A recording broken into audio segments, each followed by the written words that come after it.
Alright, in this video we're going to start talking about ways to use our mathematical tools, the ideas of entropy, information science, all that stuff, to try and start making sense out of the genetic code.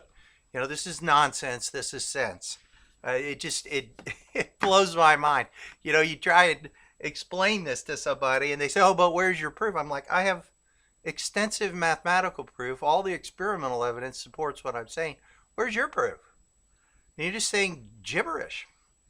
So I think the biggest irony in the whole thing was how, you know, George Gamow invented this, and he came out of the gate and had these brilliant ideas that were almost right, and they actually provide mathematical proof that he was partly right. Now, you got to understand that you know, Claude Shannon, he described entropy as surprise.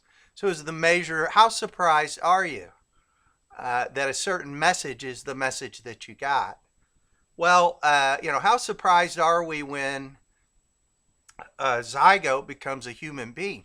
Well, remarkably, we're not very surprised at all, because that's a low entropy process. Life doesn't want a surprise when it goes from zygote to human being, but it wants a pleasant surprise when it takes two human beings and creates a new zygote. So same thing applies to codons. You know, how surprised are we when a molecule is a codon, and how surprised are we when that codon is associated with another molecule that's completely unrelated in time and space? We should be enormously surprised. That's a big surprise. That represents a lot of information. But see, life has reduced the entropy. It's reducing the entropy, eliminating the surprises, controlling the action so that it can generate opportunities to create pleasant surprises. So that's what it does with protein, and that's what it does with people. That's what it does throughout the whole thing. So we have to understand entropy, information theory, surprise. So the first question we got to ask about a codon is how surprised are we if it's a codon?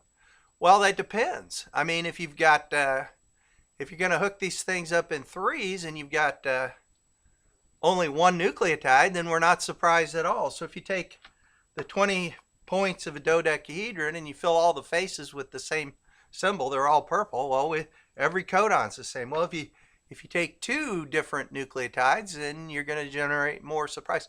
3, 4. The question is, what's the optimum number to generate the appropriate number of surprises when you break down the dodecahedron? The answer is 4. You're going to have, you know, we've looked at that, we've talked about it. You're going to have 4 different nucleotides if you want to maximize the surprise value of the codon.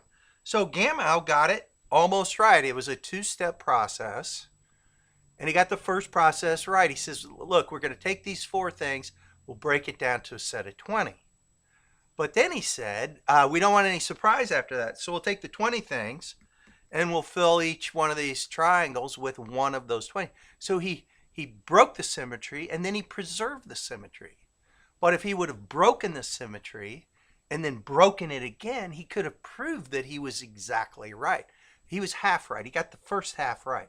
So this is a little bit misleading, but you know, if Gamow had done this, you know, then he could have done this, and then they could have analyzed the data, and they could have showed that he was exactly right. He could have said, break it and break it again, because that's what life did. Life clearly and obviously did that. It broke it down to this. You know, this technically, this has 12 and 20 and it generates 64, but technically it should have 12 and 20 and generate 240.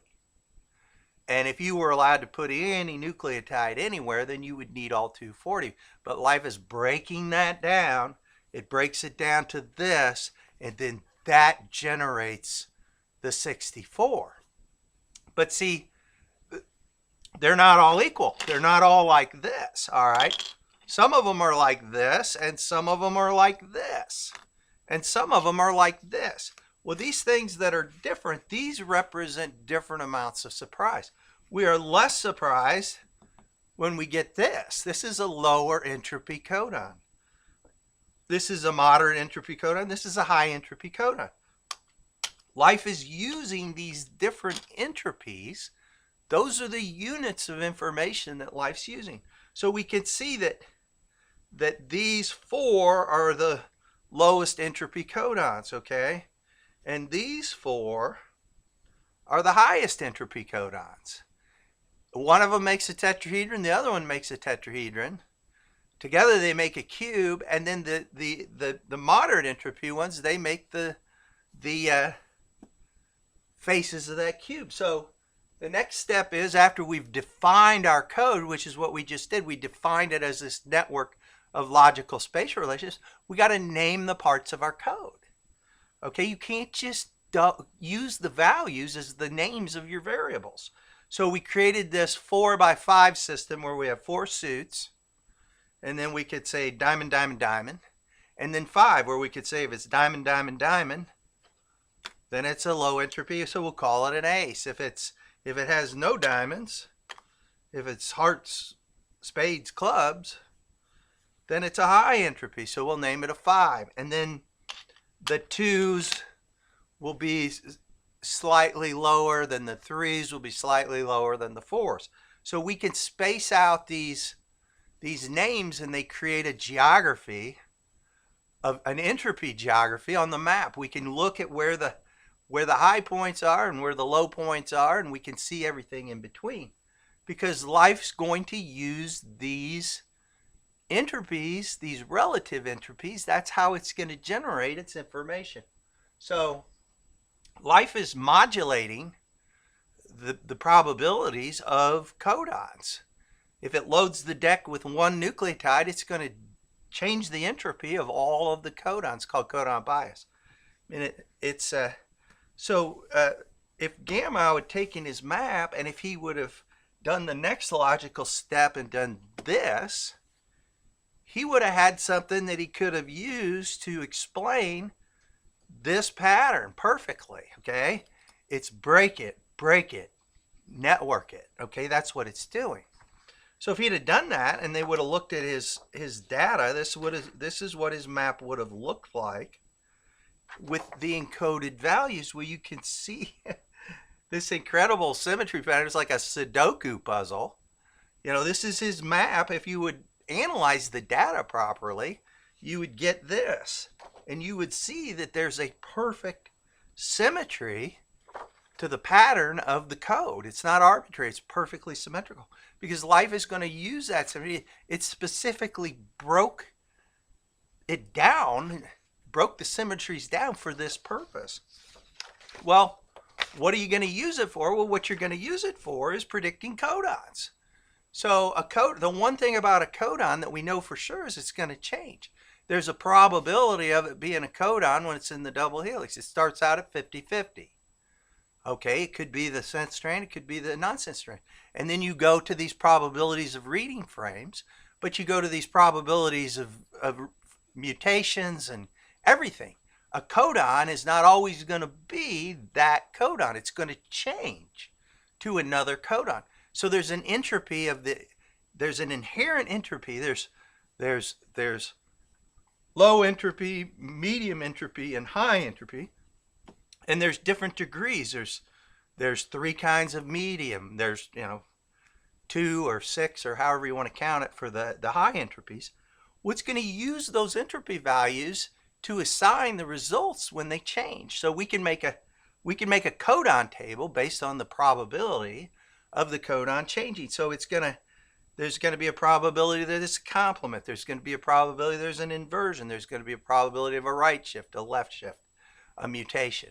And we can take all of these different changes and we can put them into one table, and we can look and see how symmetrical are the assignments relative to the change.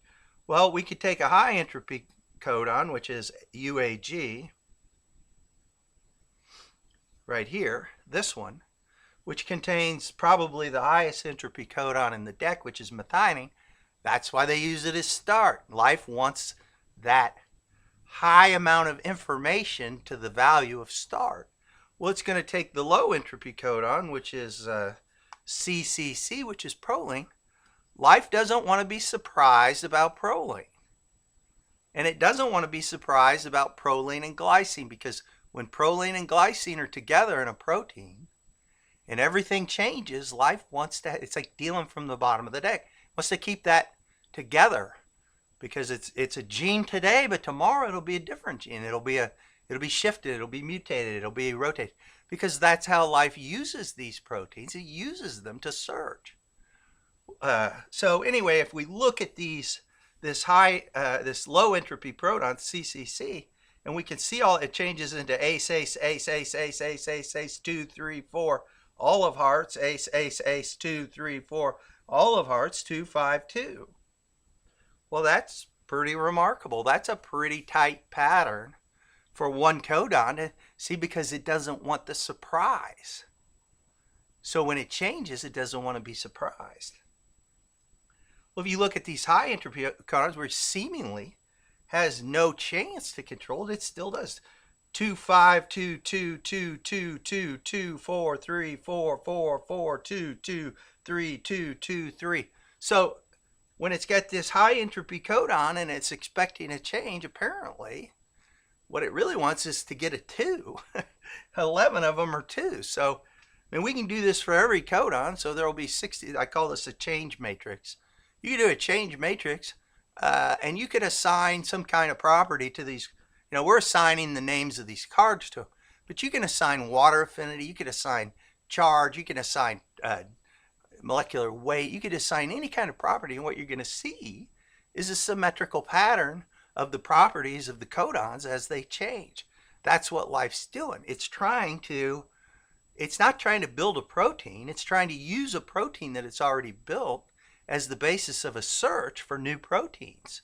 Okay, building the proteins is easy. There's this guy, Spanish librarian, can't remember his name, 1940s, he writes a short story, it's called The Library of Babel.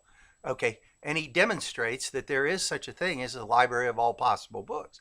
Well, within that library, the chances of every possible story is in that library, but the chance of finding any story that has any meaning is infinitesimally small. So you've got two problems. Number one, you have to be able to organize the library.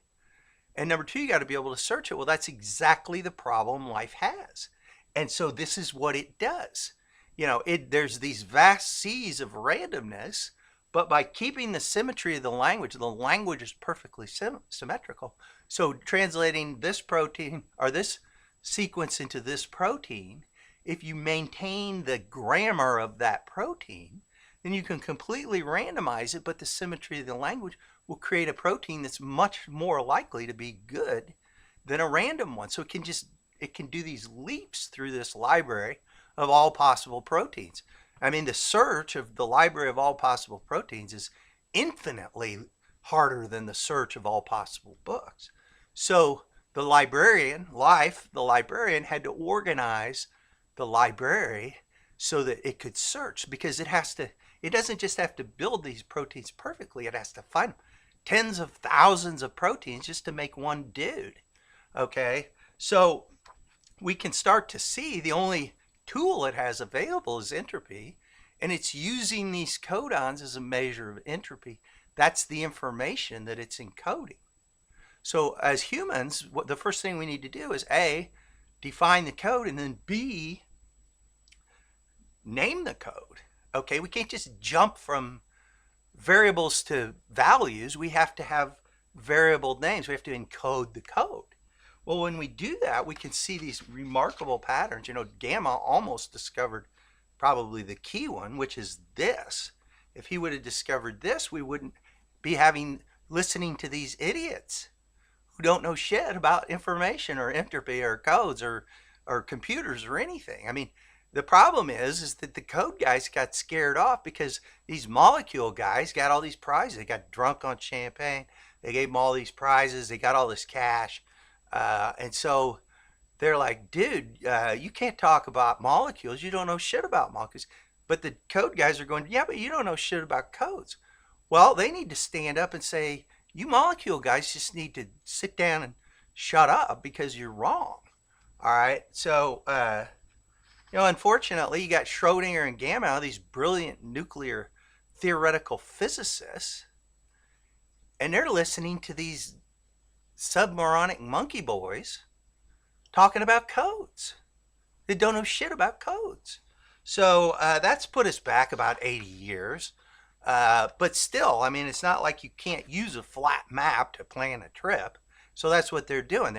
They're using this flat map, and they're doing all these technologies things, and they're saying, "See, it works. It works." It's like, yeah, it worked great when you invented COVID.